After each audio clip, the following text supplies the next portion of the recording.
They said it didn't matter. Just a bent photograph. Just a little mud. Just another drill no one would remember by tomorrow. That's what the sergeant muttered under his breath as he walked past, unaware that the moment he brushed off would soon become the most talked about reckoning this base had seen in years. But if you agree that respect for the fallen is never just a small thing, like and subscribe, and tell me where you're watching from, because what happened that morning still sends chills through anyone who witnessed it. It started quietly, the way storms always do, with no thunder, only a shift in the air, a tension no one could name yet.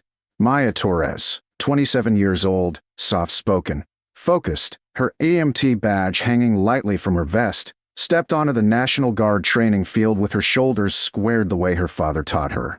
She was there for a joint agency emergency drill. Nothing dramatic, nothing emotional, nothing that should have felt heavier than the gear she carried on her back. And yet, tucked inside her sleeve, pressed close to the inside of her arm where she could keep it safe, was a laminated old photo. Not a lucky charm, not a sentimental trinket. No, this picture carried the fire of a lifetime inside it. Her father, Colonel Gabriel Torres, stood tall in the image even though the edges were faded, even though time had dimmed the colors. She was only 7 when he died, too young to understand medals, rank, sacrifice, but old enough to remember the way he always said, "Stand tall, Mija, even when no one is looking." That morning, she did exactly that. Even though the field buzzed with loud energy from recruits who didn't know her story, didn't care to ask, and would soon regret every careless word that came out of their mouths. She walked across the grass, the mud still soft from last night's rain, trying to stay invisible, because on bases like this, people talked, and she didn't want her father's memory to become a conversation piece. But invisibility doesn't last long around bored young trainees desperate to assert dominance over someone, anyone, just to feel taller than they really were. Private Nolan Briggs, 22 years old, but wearing arrogance like a badge he hadn't earned, spotted the photo when it slipped slightly from her sleeve as she bent to adjust her boot strap. He smirked, nudged his buddies, and sauntered over with the confidence of someone who knew he'd never been told no. "What's this?" he asked, snatching it before she could pull her arm back. Maya froze. She didn't yell, didn't reach, didn't panic. She just said softly, "Give it back, please." Briggs turned the laminated photo over in his hand, pretended to squint as if examining it. "Who's the old guy?" "Your boyfriend." His friend snickered. Maya kept her eyes on the photo, her breath shallow. "That's my father." "Oh," Briggs said with exaggerated sympathy, "daddy issues." "That explains it." She swallowed hard. "He served." "Yeah," Briggs replied, tossing the photo lightly from hand to hand. "They all say that. Everyone's dad served somewhere doing something." She stepped forward. "Please, can I have it?" He shrugged, bored already. "Sure." And then, without warning, he flicked his wrist and sent the photo spinning downward until it landed, face down, right into a pool of cold, brown mud. The splash was small, but the silence that followed felt enormous. Maya stared at the ground, her breath catching in her throat like someone had reached into her chest and ripped the air out. One of the other recruits laughed quietly. "Oops." Briggs grinned. "Relax. It's just a picture. Just a picture. Just a picture." The words sank into the mud alongside the image of the man who had carried soldiers out of burning buildings, who had shielded his team through smoke and artillery blasts, who had earned the respect of men who would later become generals. Maya knelt slowly, not to beg, not to cry, but to lift the photo with both hands, wiping the mud from her father's face with the back of her sleeve. Her fingers shook, not with fear, but with the kind of pain that lives just beneath dignity, the kind that grows quietly for years until something forces it into the light. No one helped her. No one apologized. The sergeant supervising the drill glanced over briefly, saw nothing worth interfering with, and called for everyone to line up. The recruits turned away. Briggs wiped imaginary dirt from his hands and said casually, "Come on, princess. Don't get all emotional." Maya didn't look at him again. She stood stiffly, pressing the photo against her vest, mud smeared across her glove. She didn't know. She couldn't have known that behind the fence line, inside a black SUV that had just turned onto the field, a man had seen everything. A man whose reaction would change the course of the next 10 minutes, and the next 20 years, for everyone standing there. He was General Marcus Hale, for stars polished bright, reputation sharp as steel, and authority so natural it seemed to reshape the air around him. He had arrived earlier than expected, intending to observe quietly from a distance. But when he stepped closer to the field and saw Maya Torres standing with a muddied photo of a face he recognized instantly, something inside him ignited like a fuse. And that's where the real storm began, the kind that doesn't announce itself with thunder, but with the sound of a man's breath catching when he realizes the universe has thrown a moment at his feet demanding justice. Immediately. Because the face in the photo, the face covered in mud by hands unworthy to touch it, belonged to the man General Hale owed his life to. And the general was not going to stay silent. Not today. Not ever. General Marcus Hale didn't need anyone to tell him what he'd just seen. Every muscle in his face tightened, his jaw locking with a fury that hadn't surfaced in years. He stepped onto the field with the measured, dangerous calm of a man who'd survived enough battlefields to know when justice demanded its own kind of march. The recruits noticed him late, too late, their sloppy postures snapping rigid as whispers ran through the line like electricity. General on deck. General on deck. General Hale. Oh God. But he didn't acknowledge the salutes, didn't return the rigid respect flung at him in panic. His attention was locked on one person only. Maya Torres, who stood stiffly at the far end, clutching her father's mud-streaked photograph to her chest, trying to swallow the humiliation still burning in her throat. Hale's boots hit the ground with slow, deliberate weight as he crossed the field, and with each step, the faces around him paled a little more. He didn't stop until he was directly in front of her, so close she could see the fine lines carved by decades of command etched around his eyes. "May I?" he asked gently, nodding toward the photo. She nodded, hands trembling as she offered it to him. The general took the picture with both hands, and for a moment, just a moment, the entire world felt like it exhaled. He stared at the muddied image of Colonel Gabriel Torres, a man he hadn't spoken of in years, not because he'd forgotten, but because some names sit too heavy on the heart to pull out casually. Hale's breath tightened in his chest, memories flashing like battlefield lightning, a hand grabbing his vest and dragging him through smoke, a voice shouting commands over artillery fire, a shield cast over him when he was too young to understand what courage truly cost. When he finally spoke, his voice was quiet, but sharp enough to cut through steel. "Who did this?" No one answered. The recruits stared straight ahead, praying to disappear. "I asked," Hale said, louder now. "Who put this man's face into the mud?" The silence was suffocating. Then Briggs swallowed, forced a half-chuckle, and lifted a hand. "Sir, it was just a photo. I didn't know." Hale turned on him so fast the young man flinched backward. "Just a photo?" The general's voice thundered across the field, soldiers in nearby buildings pausing mid-step. "This photo is Colonel Gabriel Torres, United States Army, who led men through fire so cowards could stand here today and pretend they know what sacrifice is." Briggs stumbled over his words. "Sir, I wasn't being disrespectful." "Yes," Hale snapped, stepping closer. "You were. And worse, you were ignorant while doing it." The recruits around Briggs stiffened, staring straight ahead as sweat slid down their temples.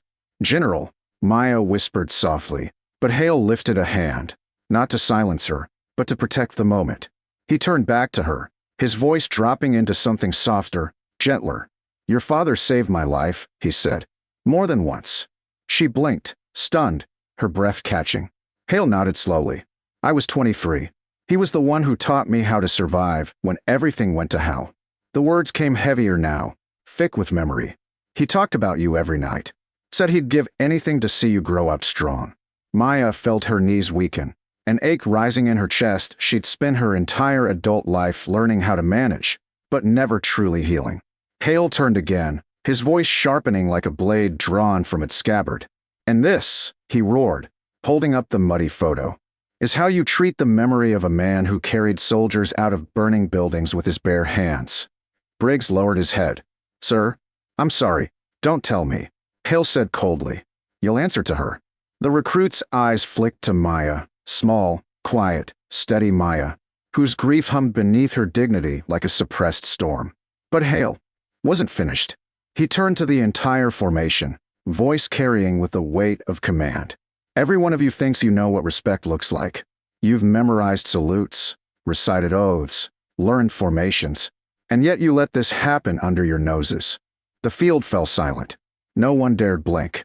A soldier's rank doesn't end when he dies. Hale continued fiercely. His sacrifice doesn't fade, his service doesn't wash away, and his legacy, he lifted the photo, is not something you toss in the dirt. Maya lowered her eyes, tears slipping silently down her cheek.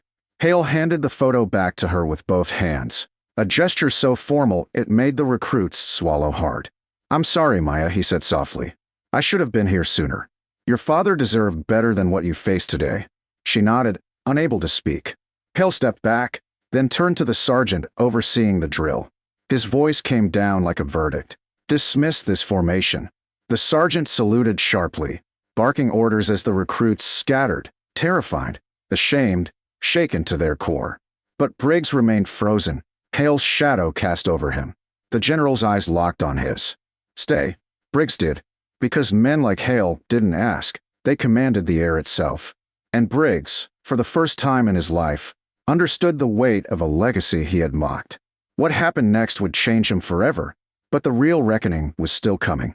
Briggs stood alone on the empty field, the silence pressing against him like a weight he had never felt in all his short years of imagined toughness. General Hale didn't speak at first. He simply walked a slow, deliberate circle around the young man, letting the quiet do the work, letting the enormity of what had happened sink so deep it would never leave him. When Hale finally stopped in front of him, Briggs couldn't even look up. "Private," the general said, voice low but carrying the authority of a man who had buried more heroes than he cared to remember. "You think respect is a performance. It's not. It's a discipline, a duty, a line you do not cross, not with your mouth, not with your hands, and not with your arrogance." Briggs nodded. Choking on shame he didn't know how to handle. Hale stepped closer, forcing him to look up. "You threw a great man into the mud today," he continued. "A man who served with honor while you were still learning to spell your own name. A man who saved lives without thinking twice. A man who earned the respect of every soldier who ever followed him." Briggs's voice cracked. "Sir, I'm sorry. Sorry," Hale cut in sharply, "is not enough." The words hit hard, but not cruelly, just with the truth. "You will learn Colonel Torres' service record by heart. You will write a formal letter to his daughter, and you will sign it with sincerity, not fear. And you will spend the rest of this week cleaning this field, every inch of it, because today you put the wrong thing into the dirt." The young man felt tears gather, not from fear of punishment, but from the sudden realization of how deeply he had disrespected something sacred. Hale didn't soften. "Dismissed," he said.